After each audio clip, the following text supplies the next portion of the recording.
বলে মালিক, আমি আমার ছোট ভাইরে কেমনে বুঝাইবো তোর স্বর্ণের চেন কোনদিন মা পড়তে পারবে না। বাড়ির দিকে যাইতেছে, বাড়ির দরজার সামনে গিয়া দেখে শত শত মহিলারা নাকে মুখে কাপড় দিয়া চোখের পানি ছেড়ে দিয়ে কান্না করে। একজন আরেকজনকে ধাক্কায় ডাক দেওয়ালে তোরা দেখে যা, মায়ের পাগল বিদেশ থেকে আসছে বাইরে দেখার জন্য। আমরা কেমনে বুঝাইব ওর মা দুঃখিনী আর দুনিয়াতে নাই। সন্তান গাড়ির থেকে নেমে সব মহিলার চেহারার দিকে তাকায়, কই মায়ের মতন তো কাউরেই দেখা যায় না, মায়ের চেহারার সাথে তো কারো চেহারাই মিলে না। হঠাৎ করে তাকাইয়া দেখে এক কিনারায় ফুপু চোখের পানি ছেড়ে ছেড়ে কান্দে। সন্তান একটা দৌড় মাইরা ফুপুর গলাটা জড়াইয়া ডাক দিয়া বলে, ফুপু সব মহিলা কান্দে, তুমিও কান্দ, আমার আর বুঝতে বাকি নাই আমার জনম দুঃখিনী মা দুনিয়াতে না। ফুপু আর সহ্য করতে না পেরে সন্তানের হাতটা ধরে নিয়ে গেছে, চল তোর মায়েরে দেখাই তোর মায় কোথায় আছে, কোন অবস্থায় আছে। নিয়ে গেছে বাড়ির দক্ষিণ কিনারায়।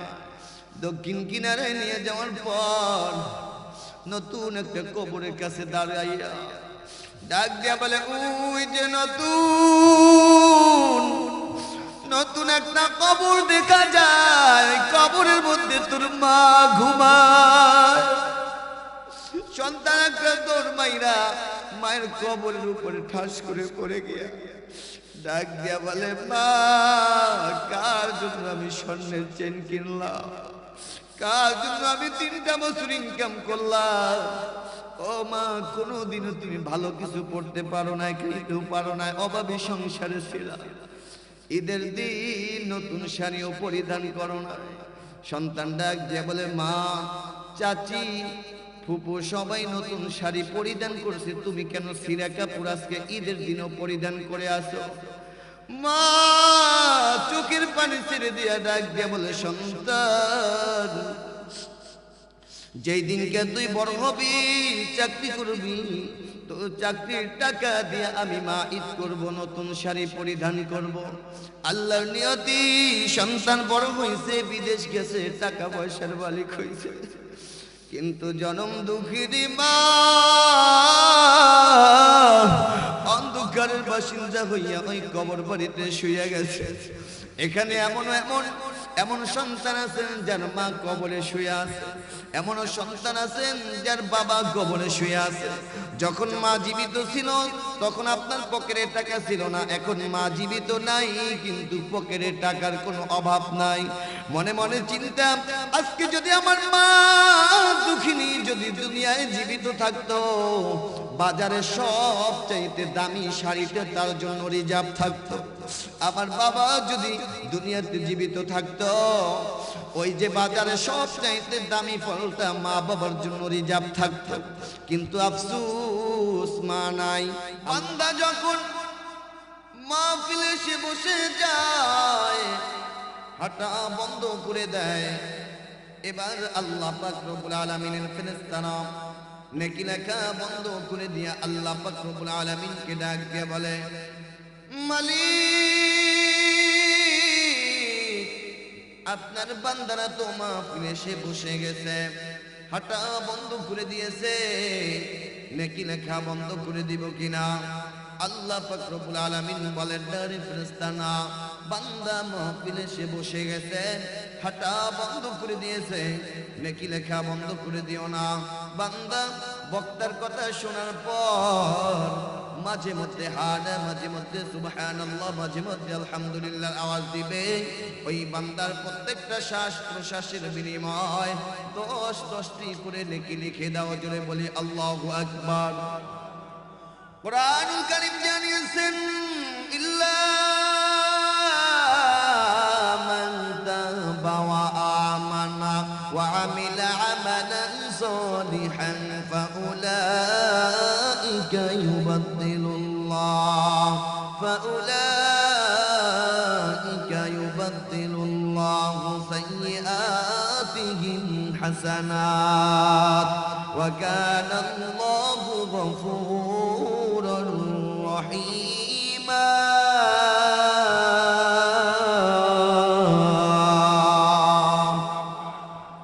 আল্লাহ পাক রব্বুল আলামিন বলেন, গোলাম এই মাহফিলে আসার পর বান্দা শেষ পর্যন্ত থাকার পরে জীবনের সমস্ত গুনাহের কথা স্মরণ করিয়া অনুশোচিত হইয়া যখন বান্দা তওবা করবে, গুনাহের জন্য বান্দা যখন ক্ষমা চাইবে, আমি মালিক ওই বান্দার জীবনের সমস্ত গুনাহ খাতাগুলো ধুইয়া মুছা পাক পবিত্র বানাইয়া বান্দাকে আমি আল্লাহ তাআলার জান্নাতি কোলে কুদরতি কোলে তুলে নিব। জোরে বলি আল্লাহু আকবার।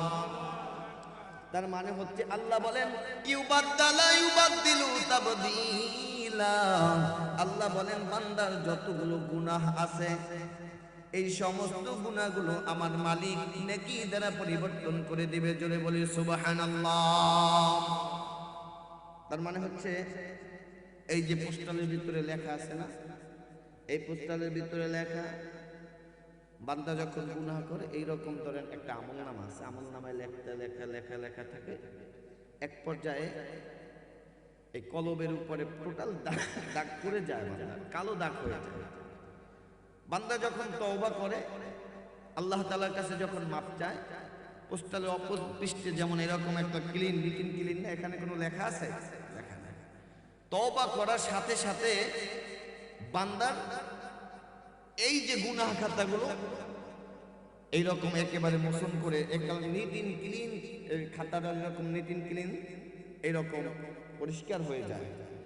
তবে এই খালি জায়গাটা আল্লাহ তাআলা তওবা করার কারণে খালি জায়গাটা খালি রাখে না, এই খালি জায়গাটা আল্লাহ পাক রব্বুল আলামিন নেকি দ্বারা ভরপুর করে দেন। সুবহানাল্লাহ। তার মানে এখানে আপনাদের এখন যাদের গুনাহ বেশি তাদের লাভ বেশি, ঠিক কিনা বলেন? এটা আল্লাহ তাআলা বলছেন ইউবাদদিলু তাবদীলা। বান্দার সাইয়্যাতগুলো হাসানাত দ্বারা পরিবর্তন করে দেন তওবা করার কারণে। হ্যাঁ, তওবা করার শর্ত আছে চারটা। এই চারটা শর্ত মেনটেন করে কেউ যদি তওবা করতে পারেন আল্লাহ তাআলা অবশ্যই আপনার আমলনামাগুলো, আপনার সমস্ত গুনাহ খাতাগুলো নেকি দ্বারা পরিবর্তন করে দিবেন। তাহলে এখানে শেষ পর্যন্ত থাকার জন্য আমরা রাজি আছি তো ইনশাআল্লাহ? শেষ পর্যন্ত থাকবো না ভাগবো? কারা কারা থাকবেন না দেখি? আমি বলছি কারা কারা থাকবেন না, হাত জায়গায় ফেলাইছে। এখানে বসলে যে প্রত্যেকটা সেকেন্ডে সেকেন্ডে বান্দার আমলনামায় যে সওয়াব হয়, নেকি হয়, এটা এখন বুঝবো না। বুঝবো কখন? হাসরের ময়দানে বান্দার আমলনামা ওজন করা হবে যখন। কুরআনুল কারীম জানিয়েছেন ওয়াল ওয়াজনু ইয়াওমাইযিনিল হক ফামান তাকুলাত মাওয়াজিনুহু ফাউলাইকা হুমুল মুফলিহুন।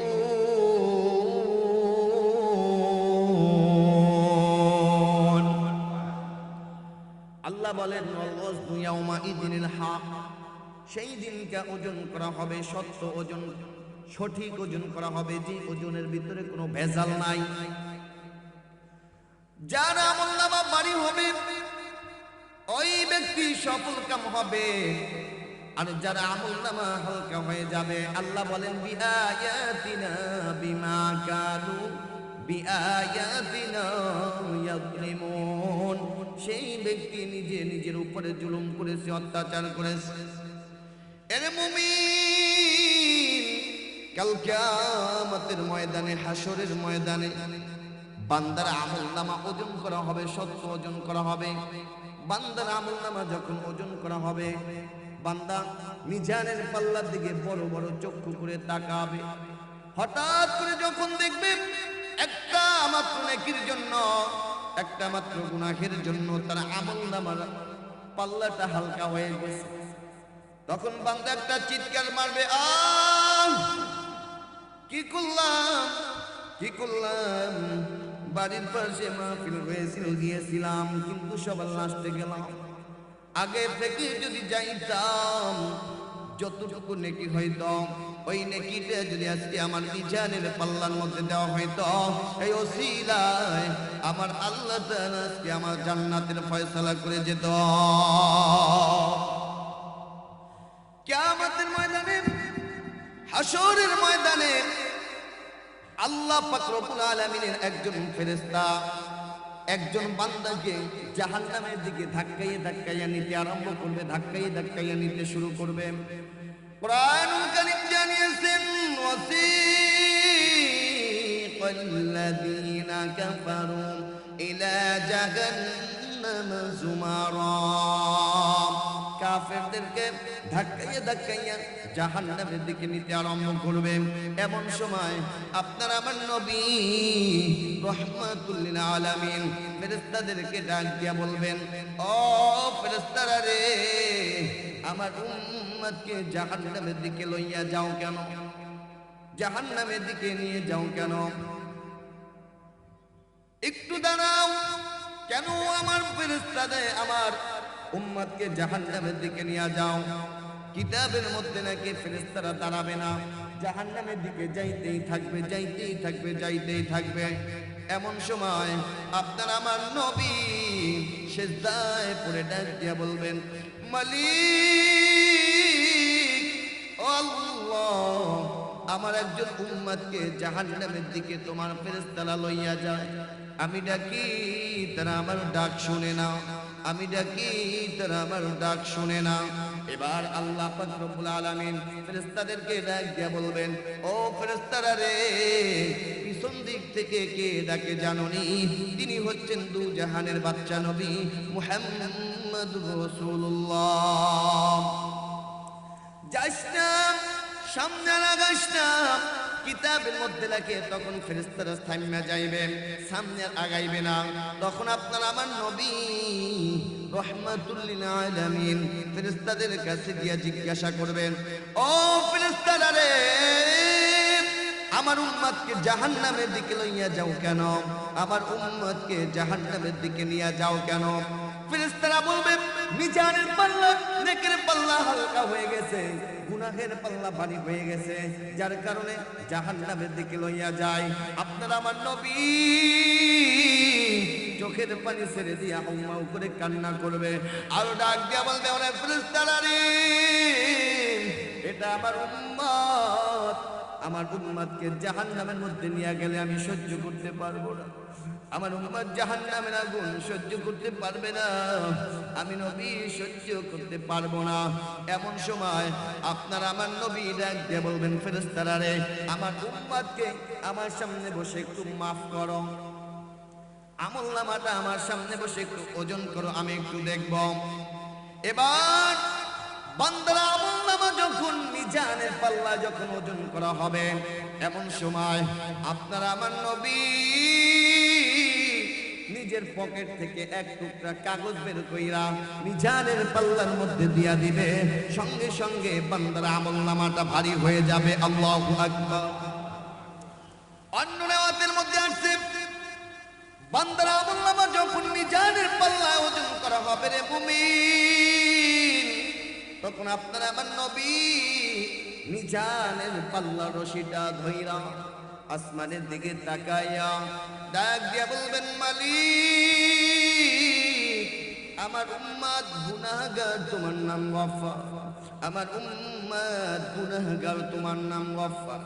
আল্লাহ গো, আমার উম্মত গুনাহ করেছে, গুনাহ করতে করতে জীবনটাকে বরবাদ করে ফেলাইছে।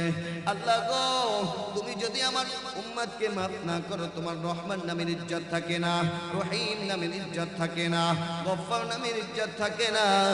আয় আল্লাহ, মেহেরবানি করে তোমার রহমান নামের খাতিলে, রহিম নামের খাতিলে, গফফার নামের খাতিলে তুমি আমার উম্মতকে মাফ করে দাও, ক্ষমা করে দাও। সঙ্গে সঙ্গে বান্দার আমলনামাটা ভারী হয়ে যাবে, বান্দা সঙ্গে সঙ্গে জান্নাতি হয়ে যাবে। জোরে বলি আল্লাহু আকবার। এর মুমিন জানো, কিয়ামতের ময়দানে, হাসরের ময়দানে 5 শ্রেণীর লোকদেরকে আপনার আমার নবী সুপারিশ করবে না। নবীজি সুপারিশ যদি পেতে চাও তাহলে নবীর সুন্নাত তরিকা মোতাবেক চলা লাগবে কি লাগবে না? কথা বলেন, লাগবে কি লাগবে না?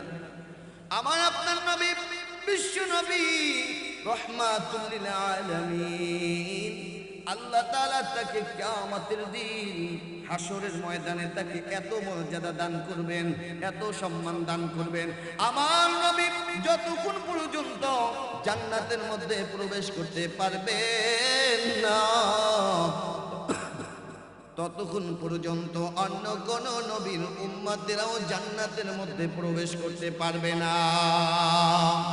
একটু আওয়াজ দিয়ে বলেন তো দেখি, এমন সম্মানিত নবী পেয়ে আপনারা খুশি না বেজার? আরো জোরে বলি, খুশি না বেজার?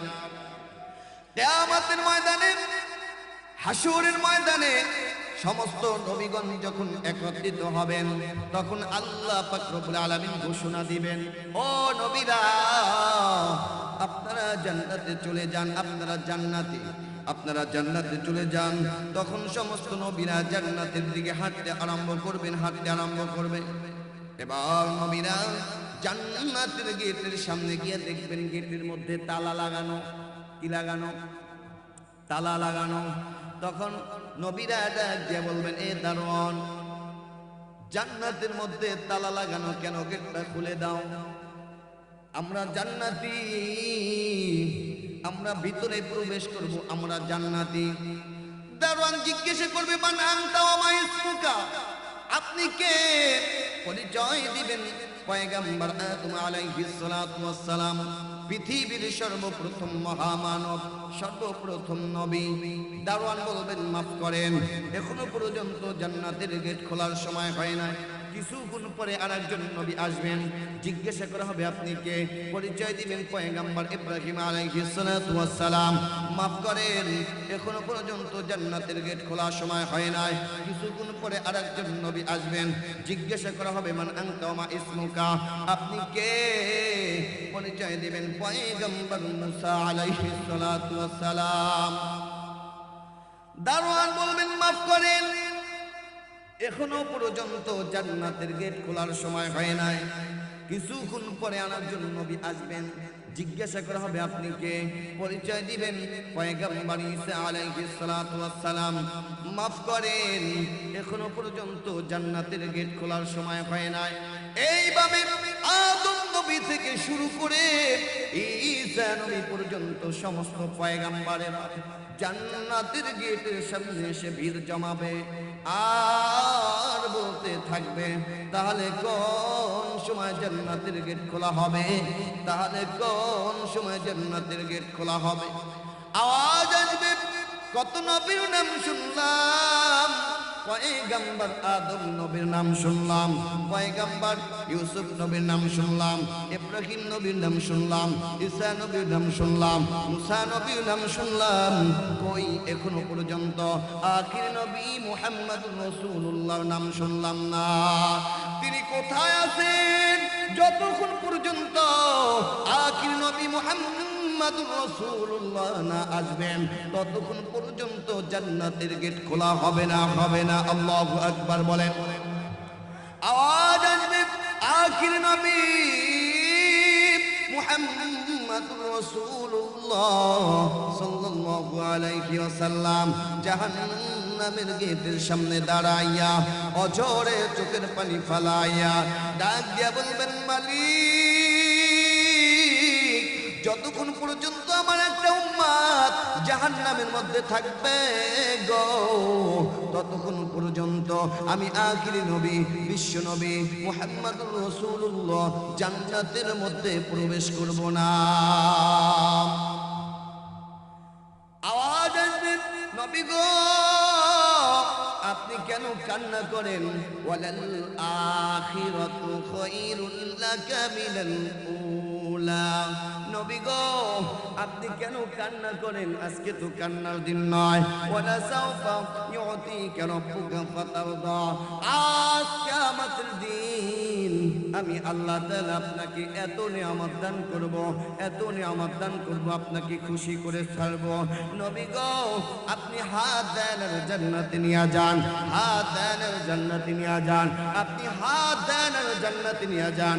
আপনি নবী যাকে খুশি তাকে লইয়া জান্নাতের মধ্যে প্রবেশ করেন। জোরে বলে আল্লাহু আকবার। একটু আওয়াজ দিয়ে বলেন তো দেখি, নবী পেয়ে আপনারা খুশি না বেজার? আর আওয়াজ দিয়ে বলতে হবে খুশি না বেজার? ওই কিয়ামতের ময়দানে, হাসরের ময়দানে আপনার আমার নবী যদি বান্দাকে সুপারিশ না করে, কিয়ামতের ময়দানে আমার মালিক যাকে সুপারিশ করার জন্য অনুমতি দিবেন তাকে ব্যতীত কাউকে সুপারিশও করতে পারবে না। কোরআনুল কারীম জানিয়েছেন ইয়াউমা ইযিল্লা তানফাউ শাফাআতু ইল্লা মান আযিনা লাহু রাহমানু ওয়া রাদিয়া লাহু কাওলা। সেদিন কিয়ামতের দিন কারো সুপারিশ কবুল করা হবে না তাকে ব্যতীত যাকে মহান আল্লাহ পাক রব্বুল আলামিন অনুমতি দান করবেন। আল্লাহু আকবার বলেন। কিয়ামতের ময়দানে নবীজি যদি কোনো উম্মতকে সুপারিশ করতে হয় তাহলে আল্লাহর কাছ থেকে অনুমতি নেওয়া লাগে। কথাটা বুঝছেন? এটা যদি বুঝে থাকেন এখন বলেন, আমার দেশে যে সমস্ত ভণ্ড পীরেরা কয়, আমার দেশে যে সমস্ত পীরেরা কয় আমার কাছে যদি গরু নিয়ে আসো, আমার কাছে যদি হাদিয়া নিয়ে আসো, আমার কাছে যদি মুরিদ হও তাহলে নামাজ রোজা লাগবে না, আমি তোমাকে সুপারিশ কইরা জান্নাতে নিয়ে যাব। বলেন তো দেখি এমন ভণ্ড পীর আমাদের সমাজে আছে না নাই? একদিন আসরের নামাজ পড়ে বেরিয়েছে, মসজিদের সামনে দিয়ে দেখি এক লোক লাল শালু পরা মসজিদের সামনে দিয়ে যায়। তো জিজ্ঞাসা করলাম, চাচা আসেন মসজিদে, আসেন নামাজ পড়ে যান। কি এখন হুজুর, নামাজ তো আমার লাগে না। আমি বললাম নামাজ লাগে না কেন? তাহলে রোজা দরকার নাই। আমি বললাম নামাজ লাগে না, রোজাও লাগে না, তাহলে কিয়ামত সিরাত মিজান এইগুলো পার হবা কিভাবে? আমার ডাক দিয়ে বলে, হুজুর শোনেন। আমি কই বলেন?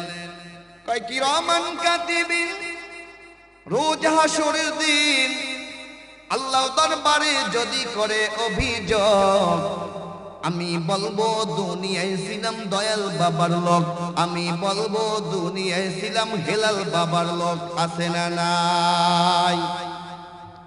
আমি বললাম তাহলে আমারটা শোনো, কিরামান কাতিবিন পাইব যেই দিন, কিরামান কাতিবিন পাইব যেই দিন, তোরা যারা ছিলি ভণ্ড বাবার লোক, জুতা মাইরা বলবো সবাই জাহান্নামে ঢোক, জুতা মাইরা বলবো সবাই জাহান্নামে ঢোক। কথা বলেন ঠিক কিনা?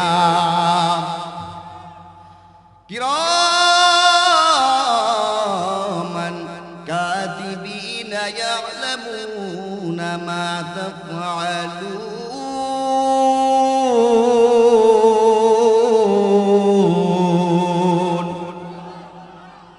কিরামান কাতিবিন সূরা ইনফিতরের 11-12 নম্বর আয়াত।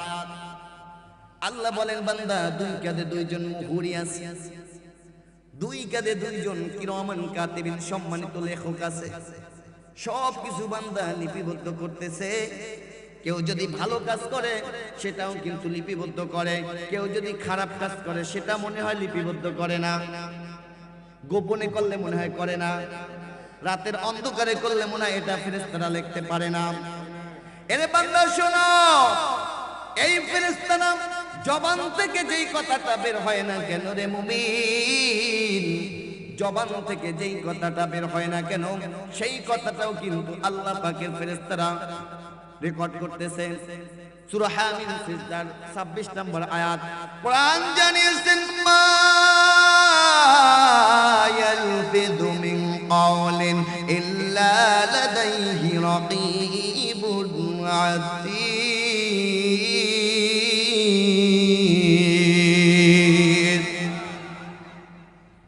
বান্দা তোমার জবান থেকে যেই কথাটা বের হয় না কেন, এরে গোলাম আমার জবান থেকে যেই কথাটা বের হয় না কেন, তাও কিন্তু আল্লাহ না ফেরেশতারা রেকর্ড করতেছে। এটা যদি না বুঝুরে গোলাম, এই যে দেখতেছেন ক্যামেরা, আমার ছবি সহ জবানের প্রত্যেকটা কথা কিন্তু রেকর্ড হচ্ছে না? আমি যদি কালকে বলি এই কথা আমি বলি নাই, ক্যামেরা প্লে করার সাথে সাথে দেখবেন, ওপেন দেখতে পাবেন। কথা কয় না, মিথ্যা বলার কোনো অবকাশ নাই, সুযোগ নাই।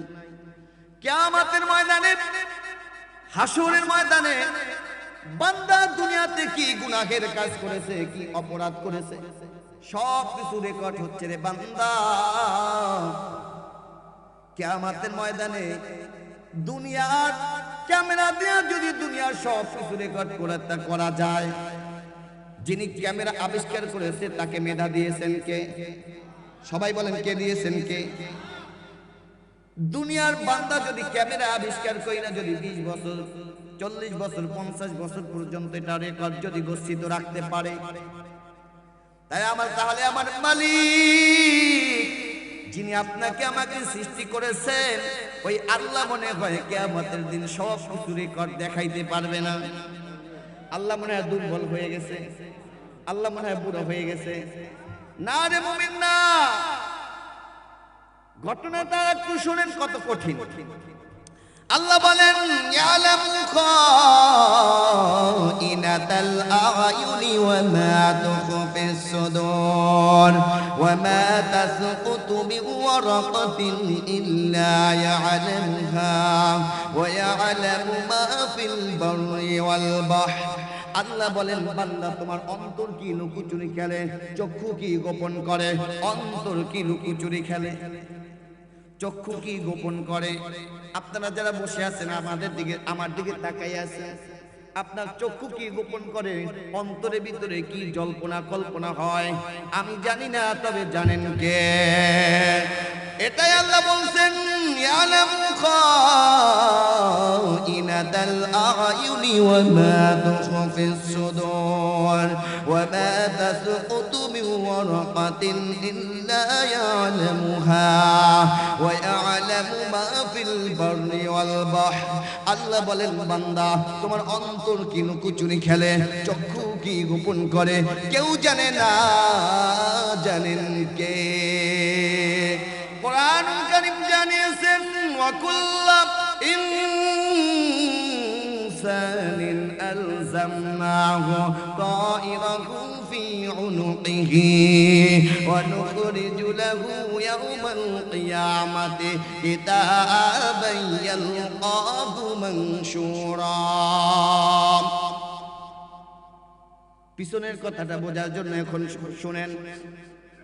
আল্লাহ বলেন কিয়ামতের ময়দানে, হাসরের ময়দানে প্রত্যেক বান্দার আমলনামা মহিলাদের হাড়ের মতন গলায় ঝুলিয়ে দিবেন। মহিলাদের হাড় পড়ে না তো, গরম পানি দিয়ে মহিলাদের হাড়ের মতন গলায় ঝুলিয়ে দিয়ে দেওয়া হবে আমলনামা। আমলনামা দেওয়ার পরে এরপরে আল্লাহ পাক রব্বুল আলামিন বলবেন ইকরা ইকরা বান্দা পড়ো, ইকরা বান্দা পড়ো। ইকরা কিতাবাকা কাফা বিনাফসিকাল ইয়াওমা আলাইকা হাসিবা। আরে মুমিন তোমার আমলনামা তুমি পড়ো, তোমার আমলনামা পড়ার পরে বান্দা তুমি এখন বিচার করো, এখন তুমি জান্নাতে যাইবা না জাহান্নামে যাইবা। কুরআনুল কারীম জানিয়েছেন ওয়াকুদিয়াল কিতাব ফাতারাল মুজরিমিনা মুশফিকিনা মিম্মা ফীহি ওয়া ইয়াকুলুনা ইয়া ওয়াইলাতানা মা লিহাযাল কিতাব মা লিহাযাল কিতাব মা লিহাযাল কিতাব মা লিহাযাল কিতাব। কিয়ামতের ময়দানে বান্দারা আমলনামা দেখার পরে ভীত সন্তুষ্ট হয়ে যাবে। ভীত সন্তুষ্ট হয়ে তখন বান্দা বলবে মালি হাযাল কিতাব, মালি হাযাল কিতাব, রব্বে করিম এটা কেমন কিতাব দিলা? আমলনামা দেখার পরে বলবে মালিক এটা কেমন কিতাব দিলাম, যেই কিতাবের ভিতরে ছোট গুনাহও দেখা যায়, বড় গুনাহও দেখা যায়, যেই কিতাবের ভিতরে বড় আমলও দেখা যায়, ছোট আমলও দেখা যায়। ওই যে পাশের বাড়ি থেকে মাত্র কাঁচামরিচ চুরি কইরা খাইছিলাম সেটাও দেখা যাবে। আবার রাতের অন্ধকারে কার বিরুদ্ধে গোপন ষড়যন্ত্র করছিলাম, কার বিরুদ্ধে মিথ্যা মামলা দায়ের করছিলাম, মিথ্যা মামলা সাজাইছিলাম, তাও দেখা যাবে। কথা বলেন ঠিক কিনা? কোরআন জানিয়েছেন ফামাই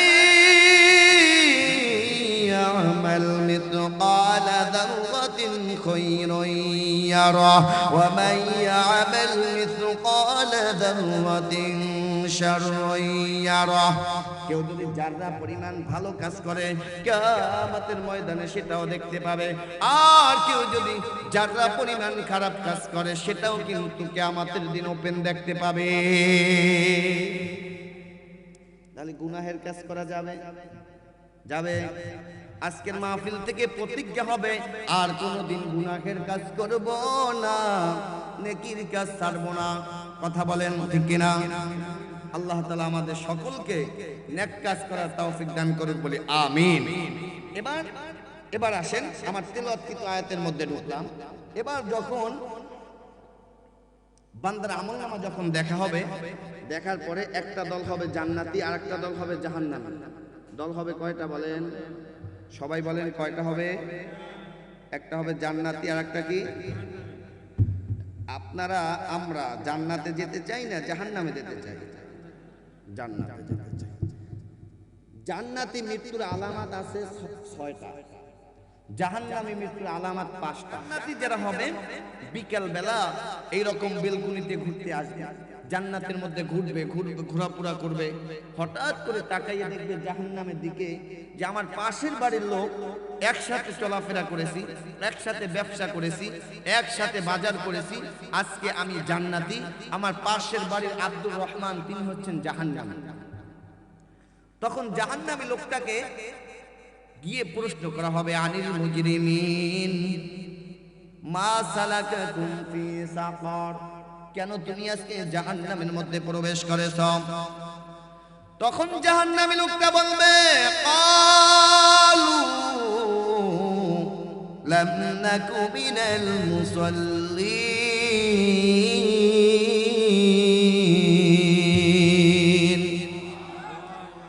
জাহান্নামী লোকটা বলবে আজকে আমার জাহান্নামের মধ্যে প্রবেশ করার কারণ হচ্ছে দুনিয়াতে আমি নামাজ পড়তাম না।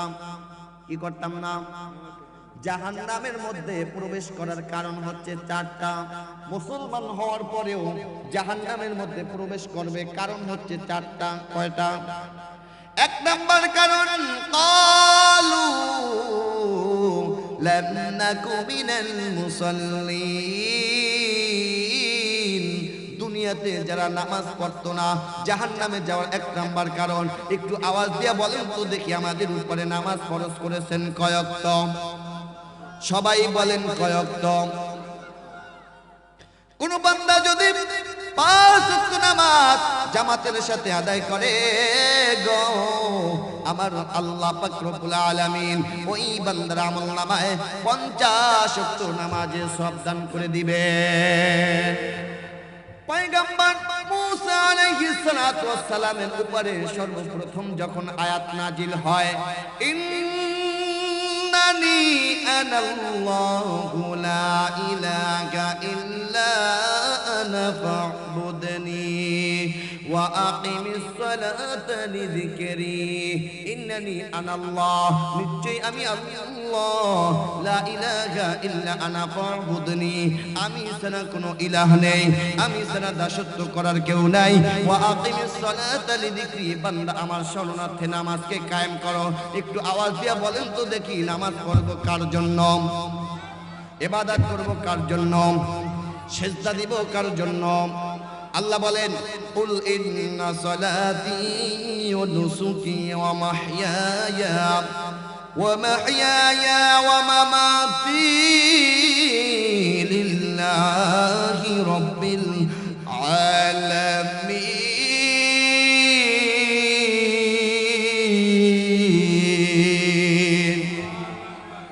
বান্দা তোমার নামাজ নামাজ, তোমার কুরবানি, তোমার বেঁচে থাকা, তোমার হায়াত মওয়াত কার জন্য? ওইভাবে নামাজ পড়লে হয়তো না।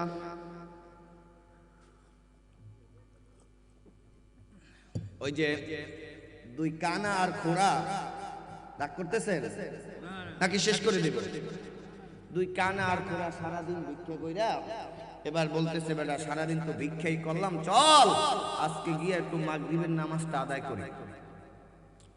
এবার দুই কানায় আর ল্যাংড়া দুইজনে উজু কইরা মসজিদের মধ্যে ঢুকছে, নামাজ আদায় করবে।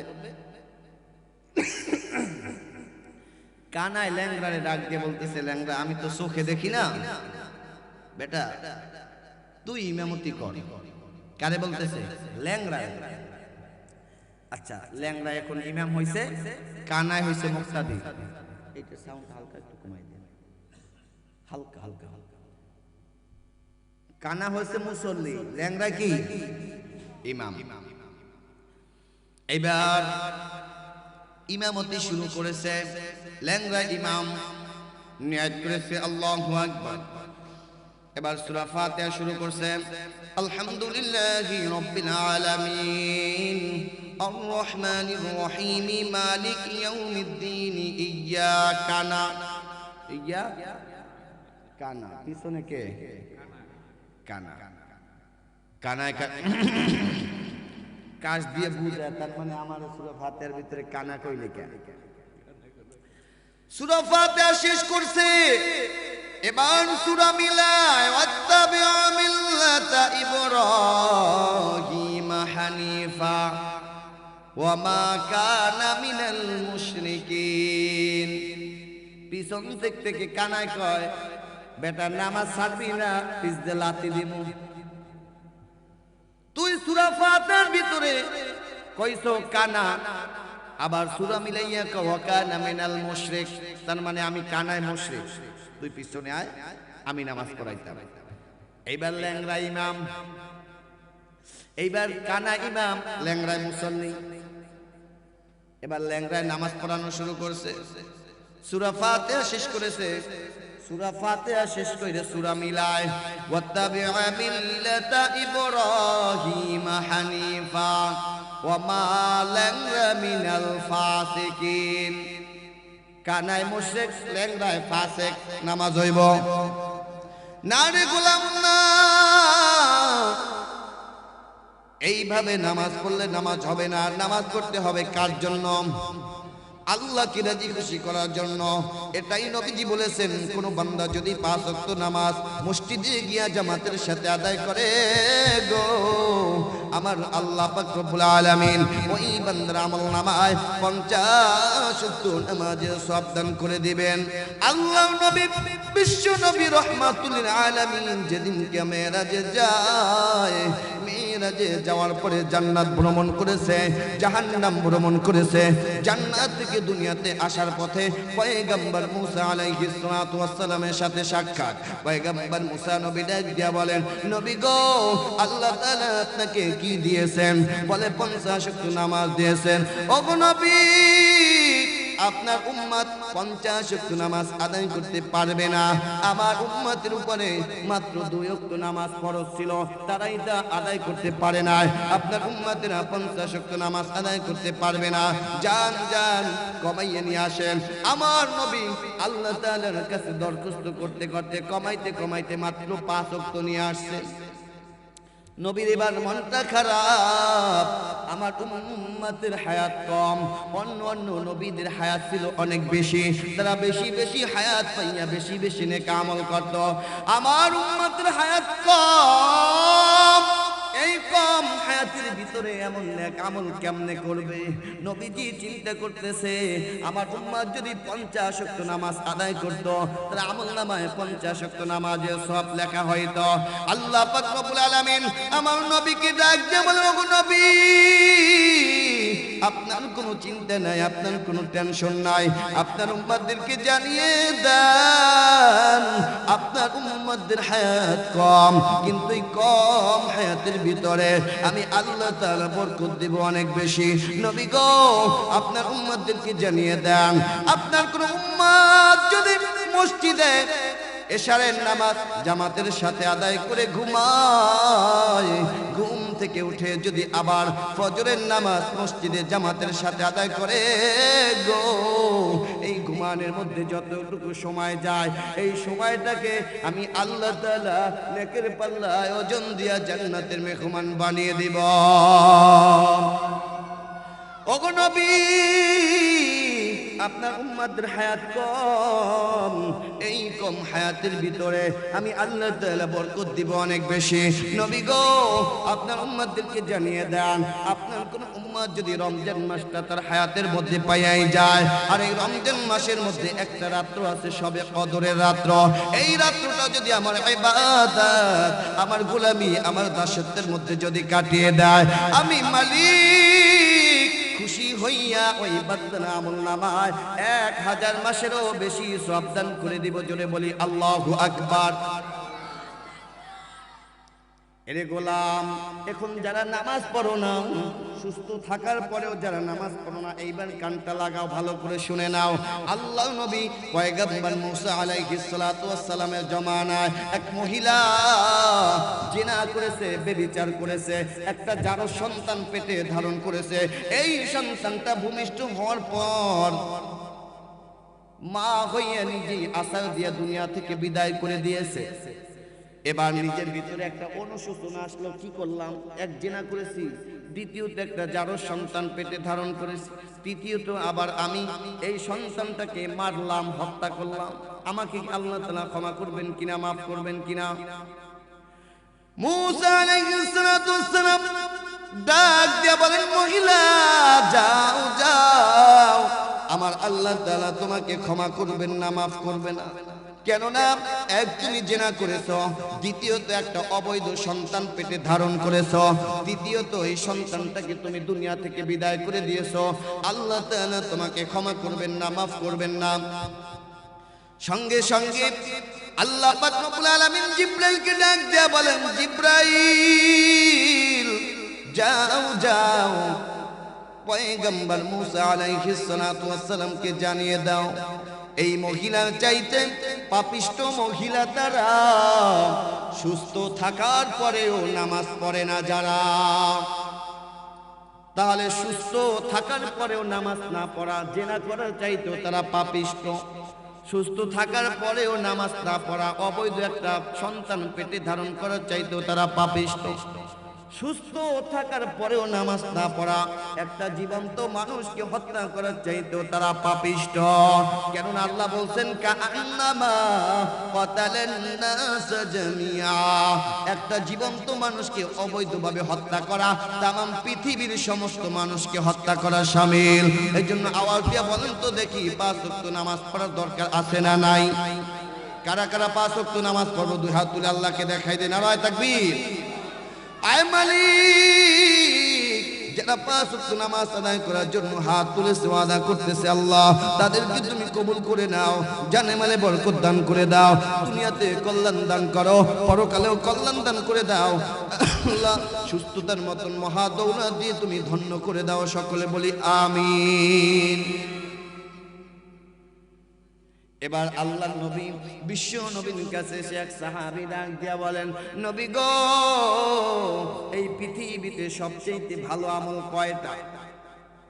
আল্লাহর নবী বলেছেন 3টা। পৃথিবীতে সবচেয়ে ভালো আমল কয়টা? নবীজি বলেছেন 3টা। 1 নম্বরে ভালো আমল as-সালাতু লিওয়াক্তিহা, সময় মতো নামাজ পড়া। সময় মতো কি করা? নামাজে আলোচনা করেছি, আর এদিকে করব না। 2 নাম্বার ভালো আমল, আল্লাহর নবী ডাক দিয়ে বলেন, সাহাবী, 2 নাম্বার ভালো আমল হচ্ছে বিরুল ওয়ালিদাইন, পিতা মাতার খেদমত করা। কি করা? পিতা মাতার খেদমত করা।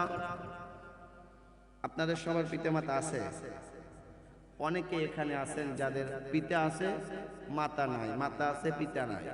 আবার এমনও আছেন যার মাও নাই বাবাও নাই, আছে না নাই?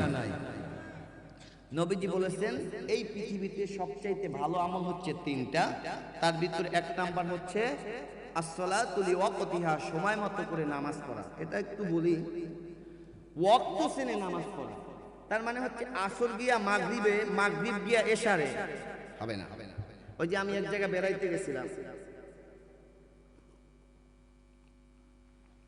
রাত্র 12টার সময় আওয়াজ আসতেছে কাতকামাতে সালা, কাতকামাতে সালা, 7-8 বার। কি রে 7-8 বার কাতকামাতে সালা আইলো কোন?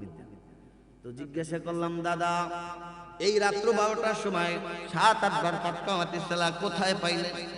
আরে নাতি কইও না, সারা দিন ধান কাটার ব্যস্ততায় জোহর আসর মাগরিব এইগুলো পড়তে পারি না, এই জন্য এই রাত্র 12টার সময় একসাথে 7-8 বার কাতকামাতে সালা দিয়া সব চালাই দিছি।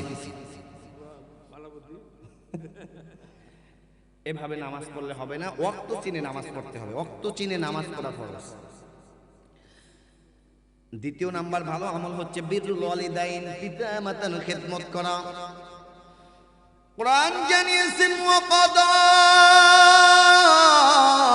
রাব্বুকা আল্লা তা'বুদু ইল্লা ইয়্যাহু ওয়া বিল ওয়ালিদাইনি ইহসানা। কোন দিকে মাথা নড়াবেন না, অন্যদিকে কোনো খেয়াল করবেন না। সংক্ষিপ্ত সময়ের ভিতরে আলোচনা শেষ করব, এবার ভালো করে খেয়াল করেন। আল্লাহ তাআলা বলছেন আমি আল্লাহ রাব্বুল আলামিনের ফয়সালা। কার ফয়সালা? আল্লাহ বলেন কি ফয়সালা? শোন, ওনার ফয়সালা, যেই ফয়সালার কোনো রদ বদল হবে না, হেরফের হবে না, নড়চড় হবে না। কি ফয়সালা? আল্লাহ বলেন আল্লাহ তা'বুদু ইল্লা ইয়্যাহু, আমি আল্লাহ ব্যতীত কারো ইবাদত করা যাবে না, কারো দাসত্ব করা যাবে না, কারো ইবাদত করা যাবে না। দ্বিতীয় নাম্বার ফয়সালা আল্লাহ বলছেন ওয়াবিল ওয়ালিদাইনি ইহসানা, ইবাদত করতে হবে আল্লাহর, খেদমত করতে হবে পিতামাতার। এই জন্য আল্লাহর ইবাদত এবং পিতামাতার খেদমতের কথা আল্লাহ তাআলা বনী ইসরাইলের সূরা বনী ইসরাইলের ভিতরে একই আয়াতে বলেছেন। এবার শুনেন, একটা সন্তান তার জীবনের শেষ মুহূর্ত পর্যন্ত যেমনি ভাবে তার রবকে ভুলতে পারে না, সেম একটা সন্তান তার জীবনের শেষ মুহূর্ত পর্যন্ত পিতামাতাকেও ভুলতে পারে না। তার মানে হচ্ছে একটা বান্দা তার জীবনের শেষ নিঃশ্বাস পর্যন্ত ইবাদত করবে আল্লাহর, একটা সন্তান তার জীবনের শেষ নিঃশ্বাস পর্যন্ত খেদমত করতে হবে পিতামাতার। আল্লাহ নবী বিশ্ব নবী রাহমাতুল আলামিনের কাছে শেখ সাহাবী ডাক দিয়ে বলেন, নবী গো খেদমত করব কার? আল্লাহর নবী বলেছেন তোমার মার, তারপরে কার? তোমার মার, তারপরে কার? তোমার মার। ওগো নবীজি তারপরে খেদমত করব কার? নবীজি বলেছেন তোমার পিতার। মায়ের কথা বলেছেন কয়বার? বাবার কথা বলেছেন কয়বার? মায়ের মর্যাদা বাড়িয়ে দিয়েছেন ইসলাম, নারীদের মর্যাদা ইসলাম দিয়েছে, আর অন্য কোন ধর্মে নারীদের এত মর্যাদা দেয় না। কথা বলেন ঠিক কিনা? এজন্য নবীজি মায়ের খেদমতের কথা বলেছেন 3 বার, বাবার খেদমতের কথা বলেছেন কয়বার? এখন মায়ের খেদমতের কথা বেশি বলছে কে? এখন কি আপনারা আন্দোলনে নামবেননি যে আমাদের সমান অধিকার দিতে হইব? হ্যাঁ, সমান অধিকারের কথা কেন 3 বার বলছেন? কোরআন কি বলছে এবার শুনুন।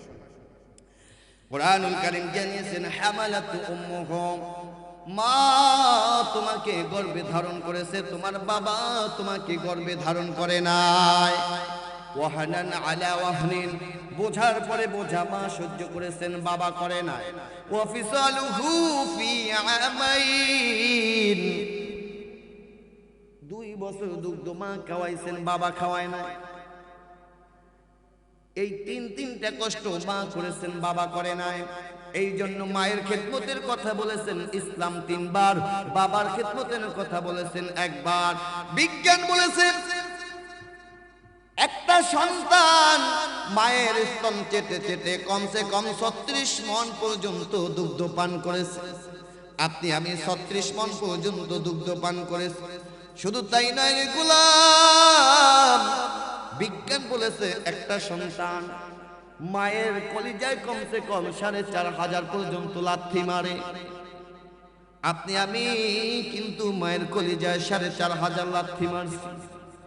এরে গোলাম, মায়ের পেটে যখন সন্তান থাকে, এই সন্তানের পাও মায়ের কলিজার সাথে এইভাবে লাগানো থাকে। সন্তান যখন লাথি মারে মায়ের কলিজায় লাগে, সন্তান যখন লাথি মারে মায়ের কলিজায় লাগে। এক একটা লাথি গিয়া মায়ের কলিজায় গিয়ে আঘাত করে রে গোলাম।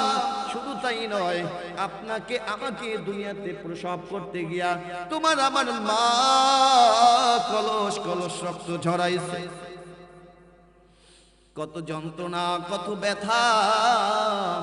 সন্তানের বয়স যখন পেটের মধ্যে 7 থেকে 8 মাস হয়ে গেছে, মা দুঃখিনী, ঠিক মতো ঘুমাইতেও পারে না, খাইতে পারে না, মানুষের সামনে লজ্জার কারণে কারো কাছে যাইতেও পারে না।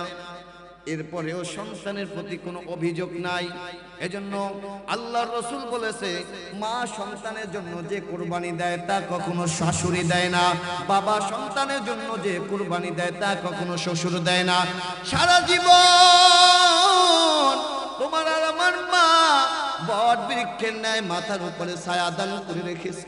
যার মা নাই তিনি বুঝে মা হারানো কত ব্যথা, যার বাবা নাই তিনি বুঝে বাবা হারানো কত ব্যথা। আল্লাহ নবী, বিশ্ব নবীর কাছে এসে এক বাবা তার সন্তানের হাতটা ধরে নিয়ে গেছে নবীজির কাছে। নবীজি, এইটা আমার সন্তান, ও যখন ছোট ছিল তখন আমি বড় ছিলাম, ও যখন দুর্বল ছিল তখন আমি সবল ছিলাম, ও যখন হাঁটতে পারে না ওরে কাঁধে করে নিয়ে হাঁটতাম, ওরে কোলে করে নিয়ে হাঁটতাম।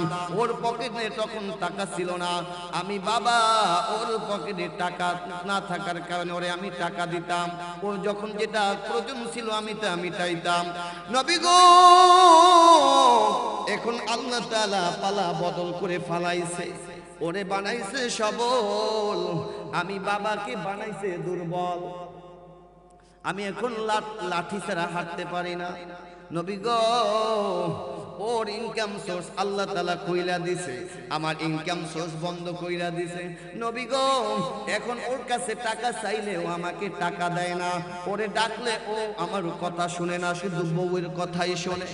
আল্লাহ নবী ডাক দিয়ে বলেন, সাহাবী, আনতা ওমালুকা লিআবিকা, তোর ধন সম্পদ এমনকি তোর দেহের মালিক তোর বাবা। খবরদার বাবাকে দিতে গিয়ে কখনো বখিসলামি করিস না। এজন্য যাদের মা নাই, যাদের বাবা নাই, আফসোস করেও কোনো লাভ নাই। এবার দিলটা নরম করে দেন, ভালো করে শোনেন। আলোচনা 2-5 মিনিটের মধ্যে শেষ করতেছি। এক বিদেশ থেকে মা, এক সন্তান বিদেশ থেকে মায়ের কাছে মোবাইল দিছে। এবার ভালো করে শুনেন, মায়ের কাছে মোবাইল দিছে। মা 3 বছর পরে বাংলাদেশে আসতেছে। মা গো, ও মা, 1 মাস পরেই তোমার সাথে সাক্ষাৎ করার জন্য আসব। মা গো, তোমার জন্য আমি একটা বিদেশ থেকে স্বর্ণের চেন কিনে নিয়ে আসবো, তুমি কিন্তু এয়ারপোর্টে আমাকে রিসিভ করতে অপেক্ষায় থাকবা।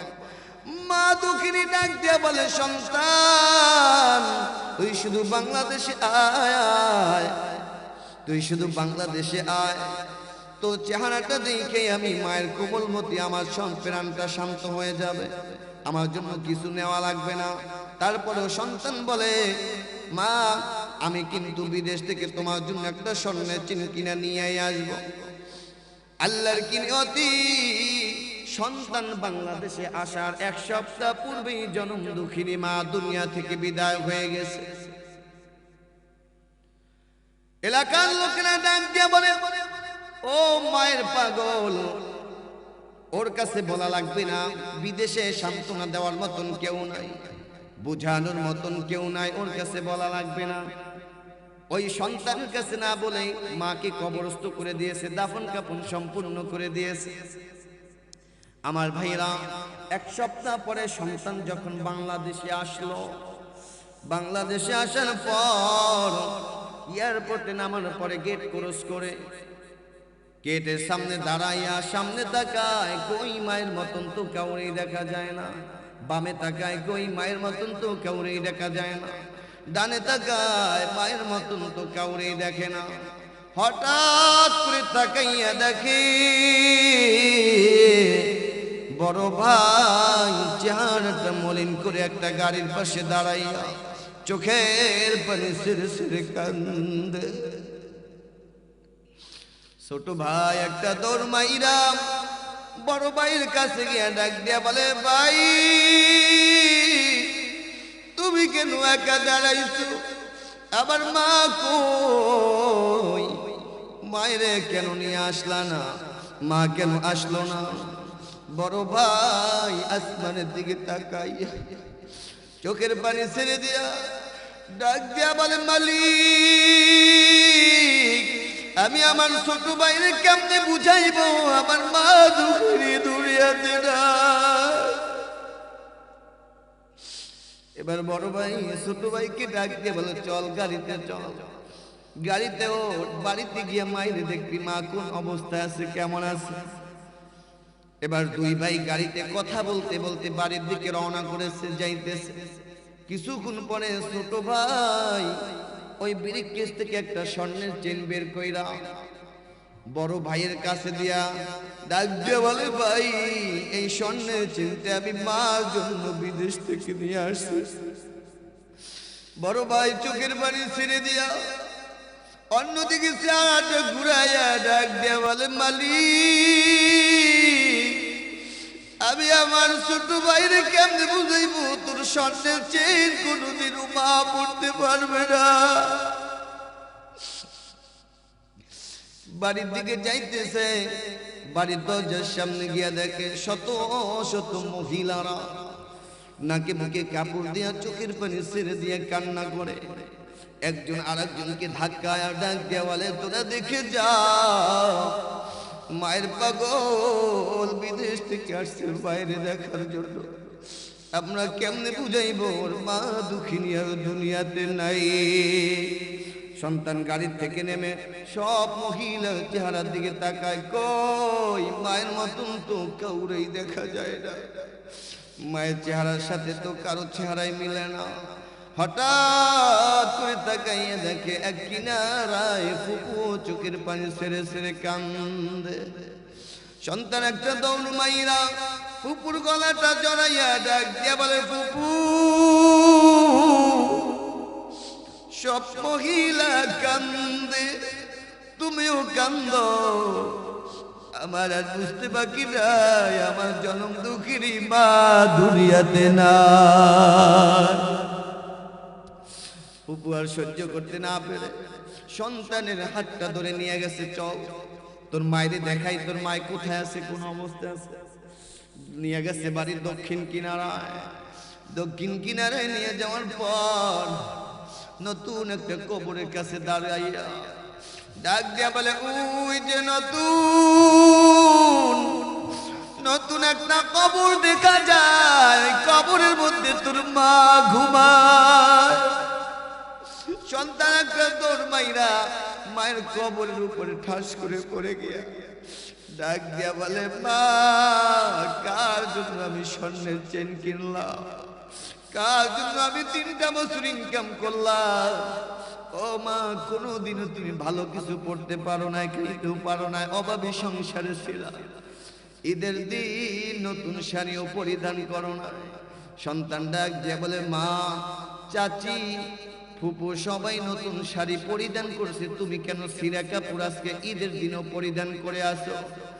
মা চোখের পানি ছেড়ে দিয়া ডাক দিয়া বলে, সন্তান যেই দিনকে তুই বড় হবি, চাকরি করবি, তো চাকরির টাকা দিয়ে আমি মা ঈদ করব, নতুন শাড়ি পরিধান করব।